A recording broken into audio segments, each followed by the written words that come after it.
2페이지입니다. 2페이지 셋째 줄이죠. 위로 셋째 줄입니다. 환거래 계약을 체결하기 위해서는 서명감, 우리 책임자들이 어떤 서명이 있는 거 있죠. 전신 암호문, 수수료 등을 교환하는데 이러한 계약을 체결하는 은행을 환거래 계약이라 한다. 알아두시면 좋겠고요. 다음 밑으로 세 번째인가요? 대금 결제를 원활하게 상대방 은행에 자기 명의 예금, 자기 명의 예금 계좌를 당방 계정이라고 합니다. 이거 용어 좀 알아두시다. 당방 계정이라고 하고 이 당방 계정의 상대적 말이 상대방 은행에 상대방 은행이 우리 은행에 계좌를 가질 수도 있죠. 그걸 선방 계정이라고 합니다. 그래서 당방 계정은 자기 은행이 상대방 외국한 은행에다가 계좌를 갖고 있는 걸 당방 계좌, 상대방 은행이 우리 은행에 갖고 있는 계좌를 선방 계정이라고 합니다. 그래서 용어 좀 알아두시면 좋겠고요. 개설한 예치 환거래 은행과 그런 계좌가 없는 거를 무예치 환거래 은행, 용어 받으시면 좋겠고요. 다음 페이지. 환거래 계약을 체결할 때 어떤 걸 체결하냐. 둘째 줄입니다. 일반적으로 체결 상대방 은행에 대한 신용도와 자금 세탁 방지 업무 수준을 고려해서 환거래 계약을 체결한다. 여기서 이제 중요한 게 뭐냐면 신용도라고 하는 부분, 신용도는 필수 항목이죠. 그러니까 환거래 은행에 대해서 상대방 은행의 신용도는 자체적으로 정한 기준에 따라 신용도는 반드시 있어야 되는 겁니다.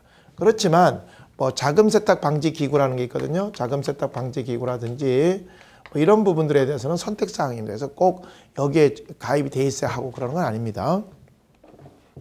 거기 박스 안에 그런 말이 있죠. FATF, 그러니까 자금 세탁 방지 기구의 방지를 위해서 모니터링이 설립됐는데 우리나라도 2009년에 가입됐다. 그럼 상대방 그 환거래 계약을 하고자 하는 은행이 여기에 가입이 돼 있지 않다고 해서 환거래 계약을 체결 못하는 건 아닙니다. 그러나 이런 것들을 검토를 해본다 이런 얘기고. 그다음에 이제 오펙이라고 해서 SDN, 미국 재무산하의 기관인 국제 테러 집단에다가 자금 거래할 때 제한을 두는 그러한 이제 발표한 리스트가 있는데 거기에 따르느냐 안 따르냐라고 하는 부분인데 이러한 부분들 선택사항이다라는 말씀을 드릴 수가 있겠습니다. 그래서 다음 페이지 보시면 첫째 줄부터 둘째 줄 신용 검토를 할 때 은행이 정한 등급 기준에 부합하지 않는 경우 계약 체결을 거절한다. 요거 잘 알아두시고 꼭 기억해 두십시오. 그래서 요때 신용 등급이라고 하는 것이 객관적으로 꼭 있는 게 아니라 은행에서 자체적으로 정한 기준에 따른다라는 걸 알아두시고요.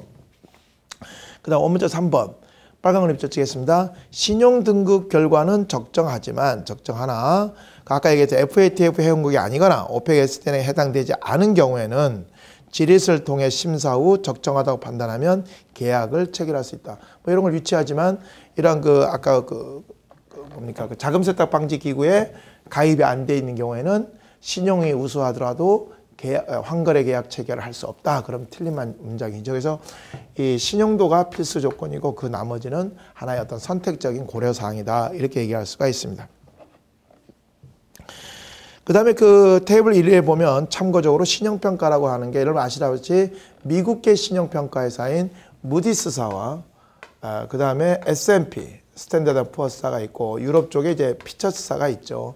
이런 이제 기관들이 신용 등급 상황을 보통 보여주고 있는데 일반적으로는 우리가 이제 트리플 A부터 보통 시작해서 트리플 B까지를 투자 적격 등급이라고 하고요. 신용 등급이 더블 B가 안 되는 거, 요 이하를 투기 등급, 정급 본드라고 합니다. 그래서 적어도 더블 B 이하를 정급 본드로 한다. 뭐 이런 정도는 좀 봐두시고 다만 무디스는 신용 등급이 조금 다르죠. 표시하는 게 좀 다르는데 어쨌든 그렇게 얘기할 수가 있다. 다음 페이지 보시면 자금 세탁 위험의 확인, 환거래 계약을 통해 서비스를 대항한 같은 취약점으로 인해서 위험등이 높기 때문에 주의를 필요한다. 특히 어떤 거냐? 거기 우리 3번을 주의합시다. 중복 계좌를 이용한 제3, 중복 계좌라고 하는 것은 그 환거래하고자 하는 은행 당사자만 그 계좌를 접속할 수 있는 게 아니라 그 계좌 접속 사용권이 다른 사람에게도 있는 것을 중복 계좌라고 합니다. 그런 경우에는 제3의 금융기관이 익명을 거래할 수 있는 성이 있다. 그래서 이 부분 3번 잘 알아두십시오. 그렇기 때문에 이런 것들은 이제 불법으로 이용될 수가 있다라는 거죠. 그 다음에 대리 지불 계좌 같은 경우도 마찬가지죠. 그래서 한 서너 줄 띄고 그런 말 있죠. 계좌 개설에는 하위 예금제가 하는 정보가 없기 때문에 환거래 계좌가 자금 세탁 위험에 노출될 가능성이 높다. 이런 부분들을 잘 알아두시면 좋겠고요. 그러니까 요 대리지불 계좌 같은 경우에는 그 환거래 계좌를 보유한 환거래 요청은행이 또 종속 계좌 보유자가 있는 거죠. 소유자 불리는 자신의 고객이 그걸 접속할 수 있어요. 그러니까 제3자인 클라이언트가 그 계좌를 접속할 수 있으니까 불법적으로 이용할 수 있는 거죠. 그러니까 대리에서 할 수 있는 계좌. 이런 것들도 다 불법적으로 이용될 수 있다. 이런 것들을 알아. 그러니까 시험에서 유치하지만 뭐 중복 계좌 같은 경우 제3자가 접속할 수 있지만 뭐 어떤 뭐랄까 자금 세탁이라든지 이러한 위험 노출은 없다 이렇게 하면 유치하지만 틀린 말이죠. 이런 것들을 주의하시면 좋겠다는 말씀 드리겠고요. 다음 페이지 한번 보시면 6페이지입니다. 양가로 2번 환거래 계약의 체결 가번 무예치 환거래은행. 무예치 환거래은 요거죠. 그러니까 그 계좌가 없는 환거래은행입니다. 이런 것들을 얘기하는 거고요. 그 다음에 다음 페이지 4번은 예치환거래은행 요거죠. 계좌를 갖고 있는 예치환거래은행. 예치환거래은행은 무예치환거래은행과 절차를 우선적으로 수행한 후 다음의 절차를 따른다. 위험 수준을 검토하는 거 아까 얘기한 거고요. 그 자금 세탁 방지 기구라든지 이런 것들에 대해서 위험 수준을 검토. 두 번째, 질의서 요청, 환거래 계약 요청 은행이 간소화 대상을 판단될 경우 고객 화무 검토, 확인에 대한 검토라든지 이런 것들을 해서 질의서를 요청하는 거죠. 그 다음에 밑에 저는 뭐 참고적으로 한번 읽어보시면 됩니다. 이제 그런 것들은 시험에서 우리가 잘 다루고 있지는 않죠. 그래서 여기 보시다시피 환거래과 관련해서는 그렇게 우리가 뭐 어려운 내용은 없다 이런 말씀 드릴 수 있죠. 이런 것들을 우리가 기본적인 내용들을 정리하시면 되겠습니다. 다음 9페이지 외화 자금의 관리. 외화 자금의 관리라고 하는 것은 어떤 겁니까? 외화 자금이라는 것은 자금을 조달을 하고 운영을 하는 거죠. 그러면 되게 일반적으로 운영을 하고자 하는 필요 자금을 조달할 때 기간을 잘 맞추는 게 좋겠죠. 무슨 얘기냐면 운영을 할 때도 단기 자금으로 운영할 거라면 조달도 단기로 운영해서 단기 자금으로 운영되고 장기로 조달했다면 장기로 운영이 돼야겠죠. 장기로 예금을 조달할 건데 단기 금리가 싸다고 해서 이렇게 조달해서 이렇게 운영하는 것은 문제가 있다라는 거죠. 이런 것들은. 그래서 시험에서 뭐 유치하지만 그렇게 많이 냅니다. 수익성을 위해서 단기로 자금을 조달해서 장기로 운영한다. 이건 말이 안 맞죠. 그다음 외화 자금 관리와 관련된 원칙이 있습니다. 어떤 부분들을 우리가 이제 고려해야 되느냐라는 부분인데 우리가 자금의 조달과 운영 관련해서 가장 우리가 중요시할 부분이 안정성의 원칙입니다.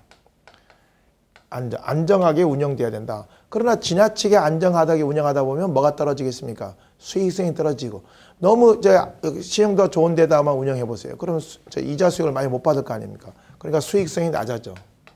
그래서 안정성과 수익성이라고 하는 요 두 가지는 어떤 관계냐? 서로 간에 상충 관계가 되죠. 트레이드 관계다. 유치하지만 이걸 뭐 상충 관계가 아니라 보완 관계다 이러면 이게 틀린 말이죠. 보완 관계가 아니라 상충 관계다 이러니.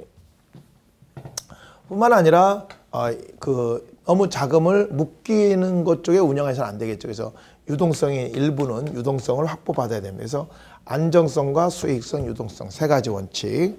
거기 2번에 보면 외화 자금의 관리의 원칙이 있습니다. 거기 보시면 넷째 줄인가요? 안정성의 원칙은 외화 부채를 상환하신 재무 상태를 유지하는 것이다. 이런 얘기고. 그래서 자금 예치 시에도 안정성을 우선시 고려해야 된다. 이런 부분을 알아두시고요. 유동성의 원칙, 적정성 유동성을 해야 된다. 수익성 원칙, 정적 수익성을 확보해야 된다. 이런 부분을 쓰고 있습니다. 다음 페이지 첫째 줄 빨간 걸로 밑줄 치겠습니다. 이런 것들은 트레이드오프 관계가 있으므로 수익성을 추구하기 위해서는 유동성, 안정성 일부 희생할 수밖에 없다. 그래서 거기 트레이드오프 관계에 밑줄 치고 트레이드오프가 뭡니까? 우리말로는 상충 관계에 있다. 보완 관계가 아니라 주의하시면 좋겠습니다. 3번 외화 자금의 조달.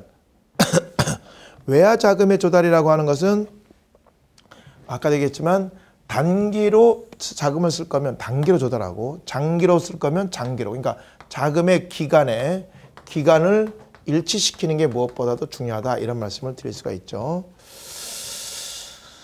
자, 그러면 한번 거기 중간쯤인가요? 간단히 밑줄 치가요.